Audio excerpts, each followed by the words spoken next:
Hola, buenos días a todos. Bienvenidos a un episodio más de Meducas. Y hoy los saludamos entusiasmados porque iniciamos una nueva serie. Y es que muchas veces nos hemos preguntado si lo que estamos leyendo en verdad tiene bases y sentido, o sobre todo si la evidencia es sólida y fuerte. Y por eso hemos iniciado esta nueva serie. Y pues iniciamos con una persona que nos acompaña desde México, que es un referente en la atención prehospitalaria, y quién mejor que Manuel para contarnos sobre la introducción a esta nueva serie de Meducas. Bienvenido, Manuel. ¿Cómo te encuentras el día de hoy? Muy bien, muchísimas gracias, Amanda, por esta invitación. Muy emocionado de poder colaborar con ustedes. Muchas gracias, Manuel. Bueno, pues la verdad es que yo ubico mucho tu trayectoria profesional, pero probablemente algunos compañeros aún no sepan quién eres, a qué te dedicas. Si nos puedes contar un poco más sobre ti en el aspecto profesional, por favor. Por supuesto, yo soy técnico profesional en urgencias médicas, técnico, lo que equivaldría a paramédico en la normatividad estadounidense.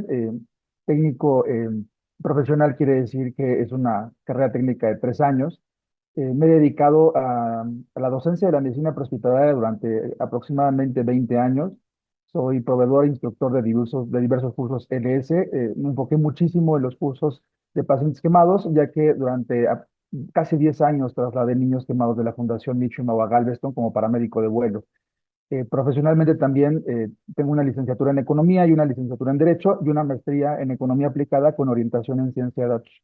Y mi enfoque en la ciencia de datos, sobre todo, es la parte metodológica y la investigación eh, estructurada de la ciencia de los datos.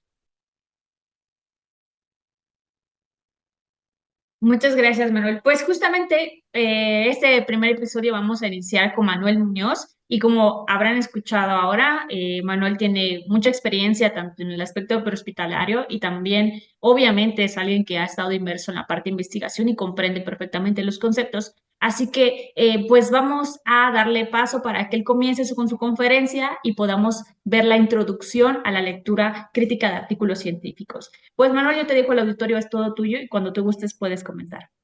Muchísimas gracias, Amanda.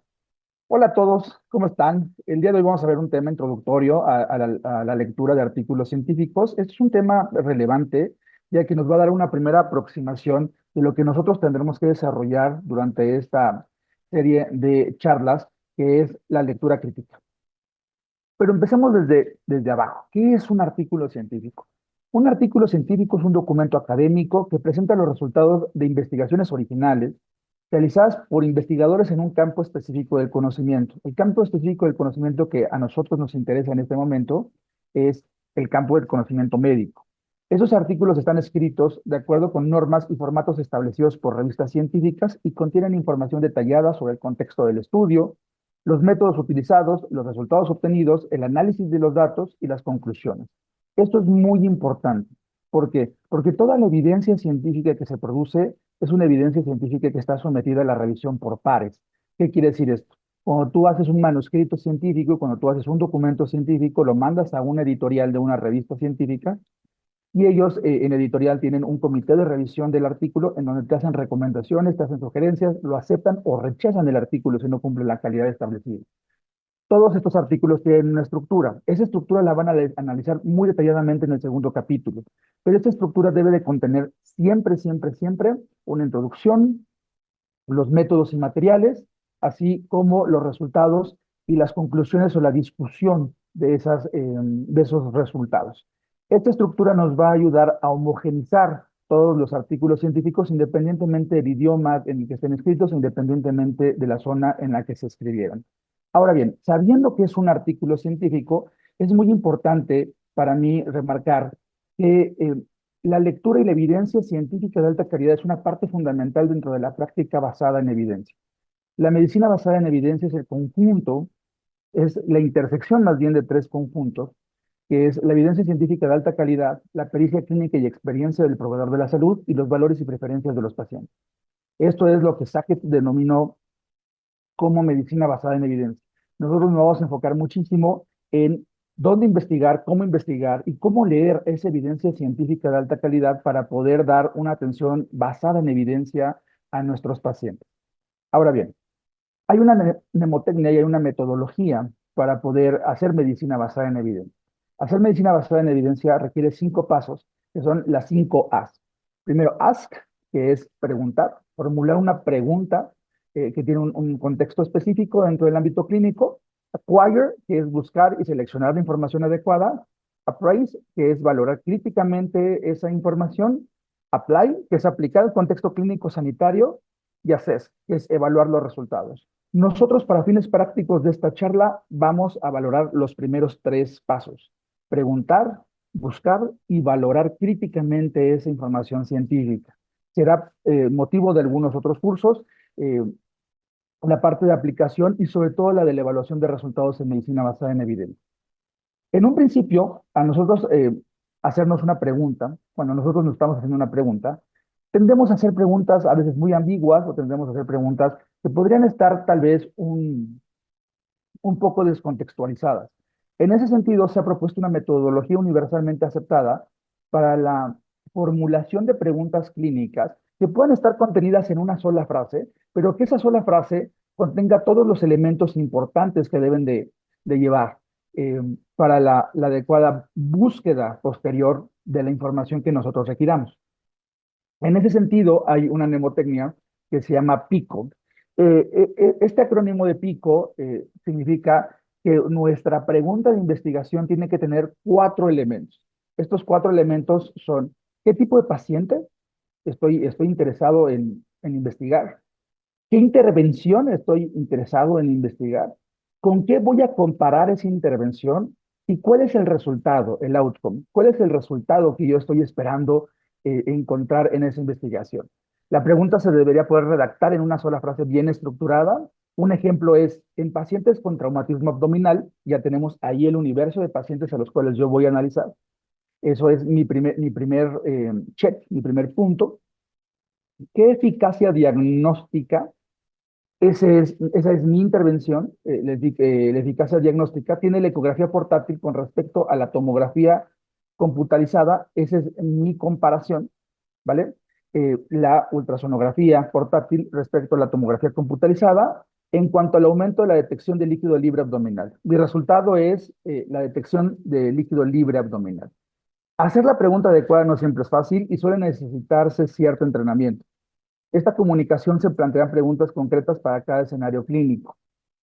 Y es muy importante que para nosotros entender la estructura en la cual nosotros tenemos que hacer las preguntas y dónde buscarlas después, es la parte inicial y la parte fundamental para entender la evidencia científica.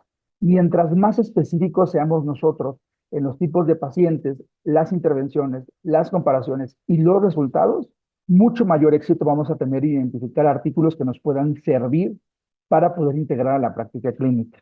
Ahora bien, también se ha propuesto la integración de 2 tipos más de puntos en esta pregunta, que es: ¿qué tipo de pregunta es? Si yo estoy buscando un artículo de tratamiento, de diagnóstico, de daño, de pronóstico, de prevención. ¿Por qué? Porque la metodología que nosotros vamos a utilizar para validar puede cambiar radicalmente. Hay metodologías que están mucho más orientadas al diagnóstico que al tratamiento, y hay metodologías que son mucho más específicas al tratamiento que al pronóstico o la prevención, como vamos a ver más adelante, ¿no? Y por último, el tipo de estudio. Esto es muy importante. ¿Por qué? Porque el tipo de estudio nos va a ayudar a estratificar el nivel de evidencia en el cual se encuentran. No es lo mismo una revisión sistemática que un reporte de casos, que una serie de casos, que estudios clínicos aleatorizados, dobles ciegos, por ejemplo, que estudios de cohortes. Entonces, habiendo entendido esta estructura, nosotros ya podemos pasar a la segunda parte, ya teniendo una pregunta clínica específica que incluya paciente, intervención, comparación y resultado. Nosotros podemos abordar la sección de buscar. ¿Y en dónde vamos a buscar? Esto es muy importante. Generalmente cuando damos estas charlas en las escuelas de formación de paramédicos en México nos preguntan: Manuel, ¿dónde encuentro esta información? Y esta información no está disponible en un eh, servidor normal de manera muy específica. Si bien hay algunos que pueden contener esta información, existen bases de datos específicas de artículos científicos que vienen de estas revistas precisamente, que son revistas indexadas y que son a través de los cuales nosotros tenemos que realizar nuestra investigación. El primero de ellos y el más grande de todos es PubMed. PubMed es un motor de búsqueda de una base de datos que se llama Medline. y Medline es la base de datos de la Librería Nacional de Medicina del Gobierno de los Estados Unidos. Y esta es, sin lugar a dudas, el motor de búsqueda más importante que existe. Las desventajas que tiene para Latinoamérica, por ejemplo, es que única y exclusivamente admite búsquedas en inglés.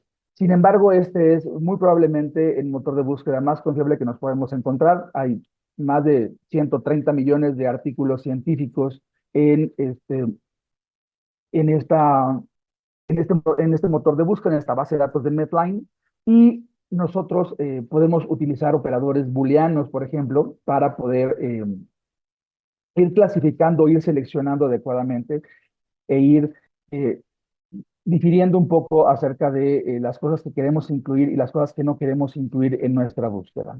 Como alternativas a PubMed tenemos otra muy buena que se llama Semantic Scholar, eh, que es una plataforma también muy extensa que incluye millones de artículos, incluye más de 200 millones de artículos, en la cual vamos a encontrar artículos originales, revisiones sistemáticas, vamos a encontrar publicaciones, por ejemplo, en algunas secciones de libros, y esa también acepta operadores booleanos. Y la más común de todas, el motor de búsqueda tal vez menos potente en cuanto a la especificación, pero que nos va a permitir a nosotros buscar artículos científicos en nuestro propio idioma, es el Google Académico. Google Scholar, si ustedes en la barra tradicional del Google ponen Scholar o ponen académico, les va a aparecer un link y les tiene que aparecer precisamente una, lo voy a apuntar aquí, les tiene que aparecer una barra que arriba diga Google Scholar o Google Académico. Este motor de búsqueda es potente, tiene también millones de artículos, sin embargo, muchas veces se llegan a filtrar algunos otros enlaces a libros, por ejemplo, que no están necesariamente indexados o que no vienen precisamente o necesariamente de revistas científicas. Nos sirve, por ejemplo, para ver también ahí algunas tesis publicadas, porque muchas veces no toda la evidencia científica se va a revistas indexadas, sino también algunas de ellas se van en formato de tesis en universidades. Para eso nos sirve mucho Google Scholar. Pero ya que tenemos este primer punto, que es ask, formular una pregunta clínica en formato pico, tenemos que introducir los elementos de esa pregunta clínica en un motor de búsqueda como un segundo paso, que es el paso de búsqueda. Una vez obteniendo los artículos, ya que tengo mi formulación de pregunta, ya que tengo los artículos, los voy a leer en un principio en una parte que se llama abstract.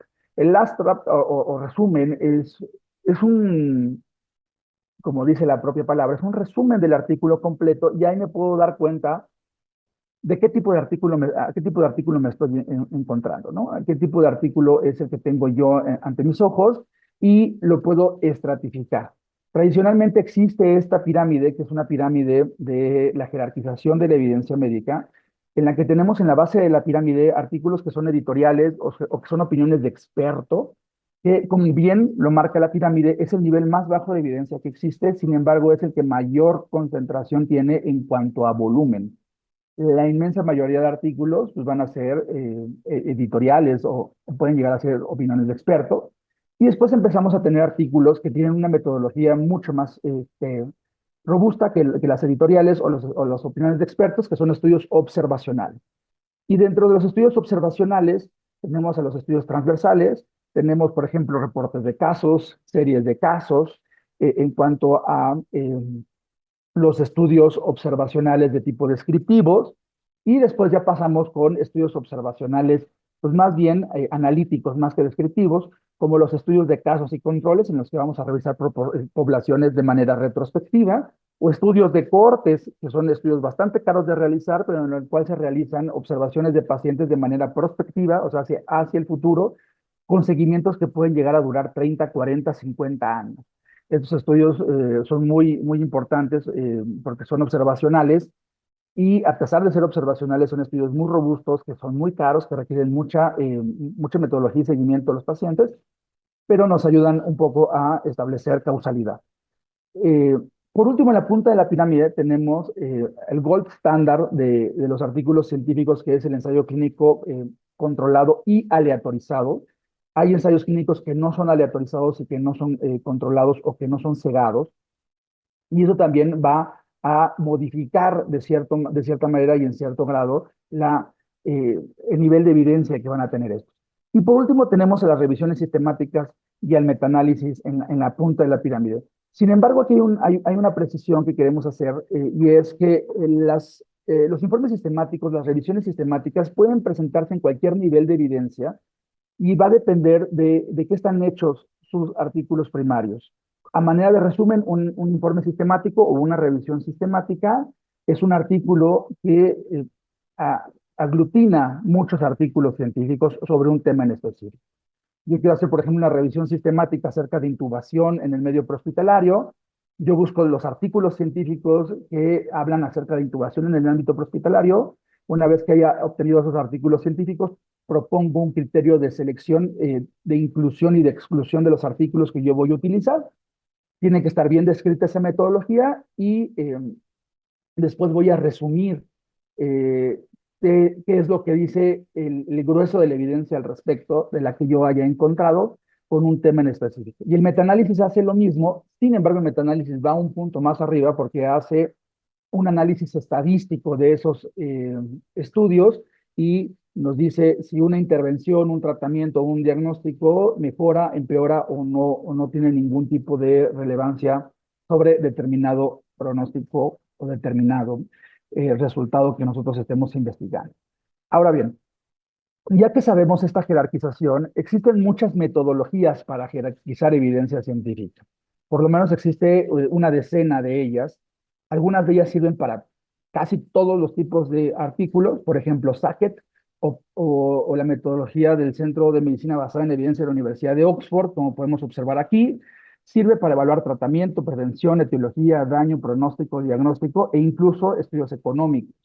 Al igual, por ejemplo, que la metodología del Centro de Medicina Basada en Evidencia de la Universidad de Oxford, que sirve para tratamiento, prevención, etiología, daño, pronóstico, diagnóstico, prevalencia e incluso económicos. Sin embargo, hay unos que son mucho más específicos, por ejemplo, como el de la American Diabetes Association o la American Heart Association, que única y exclusivamente son metodologías que se utilizan y se pueden utilizar para la evaluación de tratamientos. En ese sentido, vamos a revisar la de Sackett en un principio, que nos sirve para muchas cosas, y después la de la American Heart Association, que es con la que estamos trabajando más nosotros en el ámbito médico, sobre todo el médico orientado a la medicina de intervenciones en urgencia, intervenciones críticas, o incluso también en la terapéutica de cardiología. Ahora bien, la metodología de Sackett tiene dos puntos muy importantes, el grado de recomendación y el nivel de evidencia. Y para estudios de terapia, o sea, terapéuticos, de prevención, etología y diagnóstico, vamos a catalogarlos como grado de recomendación A, B, C y D, y nivel de evidencia 1A, 1B, 2A, 2B, 3A, 3B, 4 y 5. ¿Cómo se catalogan estos? Si la evidencia que yo estoy leyendo es una revisión sistemática de ensayos clínicos con asignación aleatoria, ¿qué quiere decir esto? Es un experimento en donde el experimentador tiene el control sobre la población que está estudiando y además asignó aleatoriamente el tratamiento y el control. Podemos estar hablando que estamos ante un nivel de evidencia 1A con un grado de recomendación A, que esto es el más alto que existe. Es muy difícil encontrar revisiones sistemáticas compuestas única y exclusivamente con ensayos clínicos aleatorizados. ¿Por qué? Porque son complejos, son bioéticamente difíciles de implementar, requieren consentimientos informados muy bien redactados a partir de la Declaración de Helsinki, afortunadamente, y son caros, son bastante caros de realizar. Sin embargo, hay estudios muy importantes que se han realizado en ese sentido, que han agrupado una serie de ensayos clínicos. Ahora, cuando no tenemos revisiones sistemáticas y nada más tenemos ensayos clínicos, pasamos al grado de recomendación A, pero con un nivel de evidencia 1B, que son ensayos clínicos con asignación aleatoria e intervalo de confianza estrecho. Aquí ya no está muy bien definido el margen en el cual nosotros estamos encontrando un beneficio terapéutico. En el grado de recomendación B con nivel de evidencia 2A tenemos a las revisiones sistemáticas de estudios de cortes. Recuerden que los estudios de cortes ya no son estudios experimentales, sino son estudios observacionales Sin embargo, son estudios observacionales analíticos complejos que como tienen mucha durabilidad en el tiempo, nos ayudan mucho a establecer causalidad. Y en el 2B tenemos estudios de cohortes individuales o ensayos clínicos de baja calidad, ¿no? Ensayos clínicos sin asignación aleatoria o sin cegamiento, por ejemplo. En el 3A tenemos revisiones sistemáticas con homogeneidad de estudios de casos y controles. El casos y controles es un punto abajo de los estudios de cohorte porque no observamos prospectivamente, sino retrospectivamente a nuestros pacientes. Y en el 3B, estudios de casos y controles individuales. Hasta aquí llegamos con los observacionales analíticos. Abajo tenemos los observacionales descriptivos, en el cual el grado de recomendación ya es C, con un nivel de evidencia 4, que son, por ejemplo, series de casos, estudios de cohortes y de casos y controles de mala calidad, porque no todos tienen la misma calidad. Y por último, en el nivel más bajo de evidencia, según la metodología de Sackett, recordemos que este en específico es la metodología de Sackett, tenemos el grado de recomendación D con el nivel de evidencia 5, que son opiniones de expertos, sin evaluación crítica explicada o estudios basados en fisiología o en investigación teórica. Esto es muy importante. Ahora bien, las opiniones de expertos muchas veces es lo único que se tiene. Cuando empezamos COVID no había evidencia absolutamente nada, no había ensayos clínicos, no había estudios de casos y controles, no había nada. Entonces el tratamiento se basó única y exclusivamente en un principio, de manera muy inicial, en opinión de expertos y esto es lo mejor que teníamos. Ojo, la opinión de expertos no es lo que opine la persona más experimentada en mi hospital o en mi unidad prehospitalaria. No, la opinión de expertos es el consenso, por ejemplo, de una Academia Nacional de Medicina, el consenso de una organización médica o de un agrupamiento médico internacional que emita una recomendación escrita en una revista indexada. A eso se llama opinión de expertos, no a la opinión de cualquier persona por ahí que lleve más de 20 años, ¿no? Ahora bien, eso es por una parte la metodología de Sackett. La metodología de Laja sirve única y exclusivamente para tratamiento de los pacientes y la metodología de Laja divide el nivel de evidencia, o sea, su calidad, en tres letras, A, B y C, subdividiendo la letra B en BR y la letra BNR y la C en CLD y CEO. Y por otro lado, tiene a la clase, o sea, el grado de intensidad de la recomendación, y esto lo cataloga básicamente en clase 1, en clase 2 y en clase 3, teniendo subdivisiones en la clase 2 y en la clase 3. Ahora bien, la evidencia A, ¿de dónde viene? Es evidencia de alta calidad obtenida de más de un ensayo clínico aleatorizado, metaanálisis de varios ensayos clínicos aleatorizados de alta calidad, o uno o más ensayos clínicos aleatorizados corroborados por estudios de registro de alta calidad. El nivel BR, R quiere decir randomized, o sea, aleatorizado, es un nivel de evidencia de calidad moderada obtenido de uno o más ensayos clínicos aleatorizados, o el metaanálisis de varios ensayos clínicos aleatorizados de calidad moderada.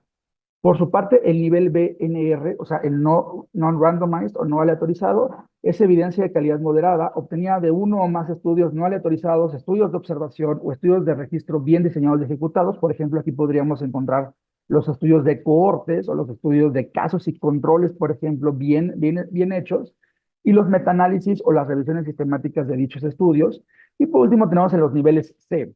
El CLD, Limited Data o datos limitados, son estudios de observación o de registro aleatorizados o no aleatorizados con limitaciones de diseño o ejecución, casos y controles, por ejemplo, metaanálisis de dichos estudios o revisiones sistemáticas de dichos estudios, estudios fisiológicos o mecanicistas en personas, y por último tenemos el nivel CEO, que son Expert Opinion, opinión de expertos, que es el consenso de opiniones de expertos basados en experiencia clínica. Como les digo, estos consensos tienen que ser sometidos a una revisión por pares y generalmente son dictados por academias nacionales de medicina o organizaciones o agrupaciones de médicos. Esto por parte del nivel de evidencia. Ahora, por parte del grado de recomendación o la clase de la intensidad de la recomendación, tenemos clase 1, que es que esa intervención que nosotros estamos analizando es mucho más beneficiosa que riesgosa. Si pueden ver ahí en la diapositiva, el beneficio es mucho mayor que el riesgo. Ahora bien, pocas son las intervenciones que tenemos en las que el beneficio es mayor que el riesgo. Y cuando esto pasa, cuando se va reduciendo ese margen, pasamos a la clase 2A, en donde el beneficio sigue siendo mayor que el riesgo, pero ya se estrecha un poco el margen. Pasando después a la clase 2B, que esta es moderada, la clase 2A es moderada, la clase 2B es baja, y es en donde el beneficio es superior al riesgo o puede llegar a ser igual, pero el margen es muy pequeño. Hay intervenciones en las cuales cuando tú sopesas el riesgo-beneficio es ligeramente, muy, muy ligeramente superior el beneficio que el riesgo, y esto podríamos estarlo clasificando como una clase 2B. Y por último tenemos en la clase 3. En la clase 3 es cuando el riesgo es igual al beneficio o incluso el riesgo es mayor que el beneficio, y aquí es donde no debemos de actuar. Cuando tenemos un medicamento, por ejemplo, que es clase 3, quiere decir que ese medicamento o esa intervención o ese tratamiento es perjudicial para mi paciente. Ahora bien, ¿qué puedo hacer con estos dos niveles, bueno, con estos dos esquemas, el nivel de evidencia y la clase? Puedo hacer una tabla de contingencia. Esa tabla de contingencia me quiere decir que puedo yo agrupar cualquier nivel de evidencia con cualquier clase de recomendación. Puedo tener evidencia, por ejemplo, nivel A de un medicamento que es perjudicial, ¿sí? Por ejemplo, un punto en el cual se conjugan el nivel A con la clase 3 es el procedimiento de tratamiento no es útil o efectivo y podría ser dañino, y la evidencia es suficiente de múltiples ensayos clínicos o revisiones sistemáticas, por ejemplo, ¿no? Un ejemplo claro de esto es la hidroxicloroquina en el tratamiento del COVID, este, que se analizó muchísimo en esa época, ¿no? Ya tenemos estudios clínicos aleatorizados, tenemos revisiones sistemáticas al respecto de que la hidroxicloroquina no sirve para el COVID, incluso puede ser perjudicial para el paciente. Entonces, aquí esos estudios viven en esta sección. Desafortunadamente, nos gustaría que todos los estudios vivieran en la clase 1, nivel A, que sean estudios 1A, pero esto no es posible. La mayoría de los estudios viven aquí, nivel C, 2B. Aquí es donde viven la gran mayoría de los estudios, que son estudios en los cuales los datos son limitados o son opiniones de experto y el beneficio es ligeramente superior al riesgo. Esto lo podemos encontrar de manera metodológica muy bien estructurado en las guías de práctica clínica. Esto que tenemos aquí es una captura de una guía de práctica clínica de reanimación cardiopulmonar publicada en México en el año 2017. Este año se debe estar haciendo la actualización, pero así es como se lee una guía de práctica clínica, y muy probablemente los países en los que nos escuchen tienen sus propias guías de práctica clínica y todos tienen en sentido los mismos elementos. En un principio, la evidencia. Un resumen de la evidencia. En un estudio observacional prospectivo en adultos en paro cardíaco extrahospitalario tratados por proveedores del Servicio Médico de Emergencias, se compararon categorías de frecuencias de compresiones. Menos de 80, entre 80 y 99, de 100 a 119, de 120 a 139 y más de 140 compresiones por minuto.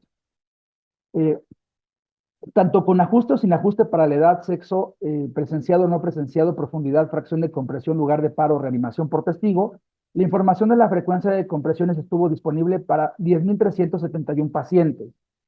¿Qué quiere decir? Esto es un estudio observacional muy extenso, son 10.371 pacientes. Sin embargo, la evidencia sigue siendo baja porque es un estudio observacional. La frecuencia de compresiones fue de 111 más menos 19 por minuto. Después de un ajuste de covariables, incluyendo la profundidad de compresiones y la fracción de compresiones, el test global encontró una relación significativa entre la frecuencia de compresiones y la sobrevida. Hay una relación ahí, existe una correlación con una P menor a 0.05. Quiere decir que esa correlación es estadísticamente significativa, con un grupo de referencia entre 100 y 119 compresiones por minuto, teniendo la mayor probabilidad de sobrevida.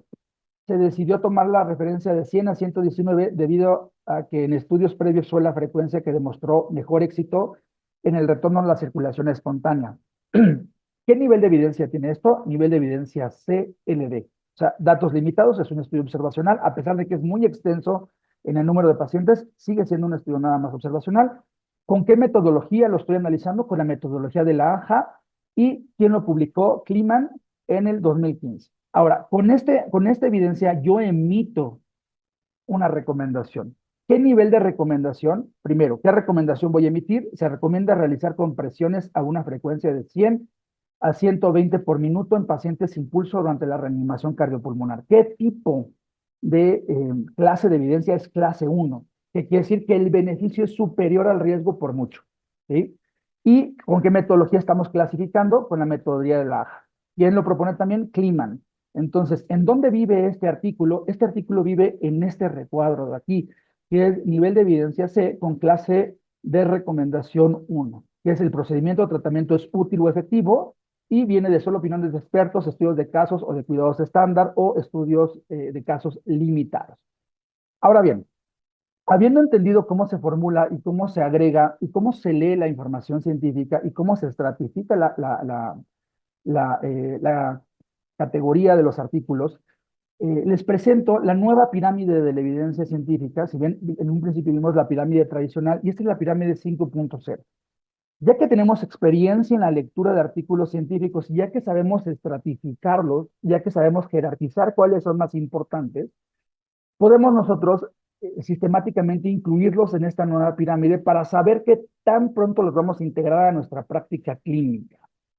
Los estudios que están hasta abajo son estudios que son muy extensos, por ejemplo, en condición de volumen, que son los estudios originales, todos los que acabamos de ver. Sin embargo, estos no está muy claro que nosotros los vayamos a integrar a nuestra práctica clínica de manera sistemática. ¿Por qué? Porque podemos encontrar aquí estudios de casos y controles o estudios de cohortes en poblaciones muy específicas que puedan llegar a tener sesgos y que no son aplicables a la población en la que yo estoy trabajando, ¿no? Lo vamos a ver en otra charla más adelante que se llama sesgos.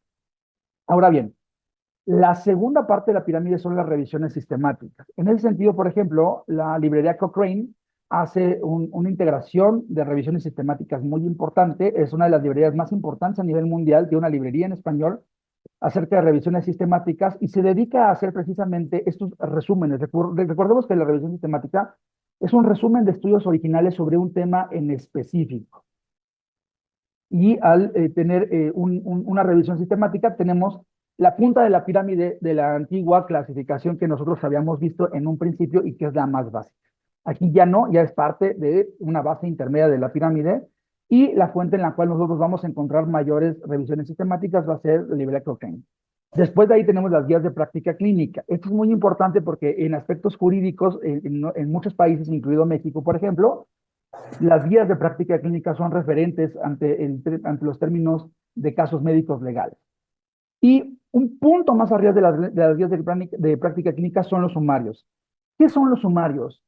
Son capítulos extensivos sobre un tema particular que hacen generalmente empresas como Dynamed, como UpToDate o el British Medical Journal Best Practice, en los que ustedes a través de una suscripción se meten a una plataforma y les ponen en su buscador, por ejemplo, diabetes, y les explica todo relacionado a la diabetes, desde el diagnóstico, desde el análisis epidemiológico, desde la referencia y tratamiento, y todo con el mayor nivel de evidencia disponible y sobre todo actualizado.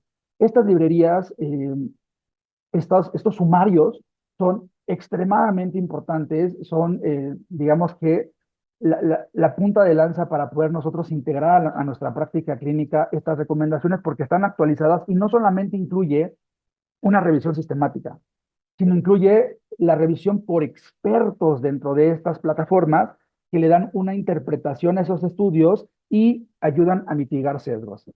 Digamos que es el resumen del resumen de todos los resúmenes que existen, estos sumarios.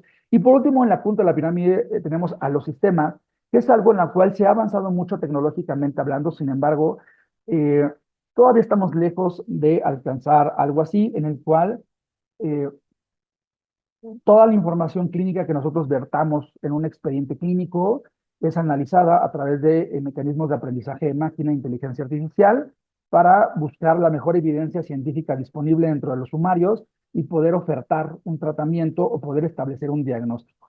Esto apenas está en fase de experimentación, sin embargo, por la complejidad metodológica que implica, por la sofisticación estadística, y por la validación específica, muy probablemente sea la nueva punta de la pirámide durante este siglo. Los sistemas informáticos que nos ayuden o nos brinden una mejor manera de entender los diagnósticos. Ahora bien, ya que tenemos toda esta información, vamos a hacernos 4 preguntas fundamentales para leer críticamente un artículo científico. Este estudio aborda una pregunta claramente enfocada. Si el estudio que yo estoy leyendo no aborda una pregunta claramente enfocada, que incluya paciente, intervención, comparación y resultado, descarto ese artículo. Ese artículo no me va a abonar muchísimo. Es un artículo que no tiene buena metodología de planteamiento de pregunta de investigación, entonces podría descartarlo desde un principio. Si tiene una pregunta claramente definida, voy a la siguiente pregunta, que es, ¿el estudio utilizó métodos válidos para abordar esta pregunta? ¿Por qué? Porque acuérdense que existen aproximaciones cuantitativas y existen aproximaciones cualitativas a la evidencia. Tal vez tengo una pregunta bien definida, pero la metodología a través de la cual yo estoy obteniendo los resultados no es la adecuada.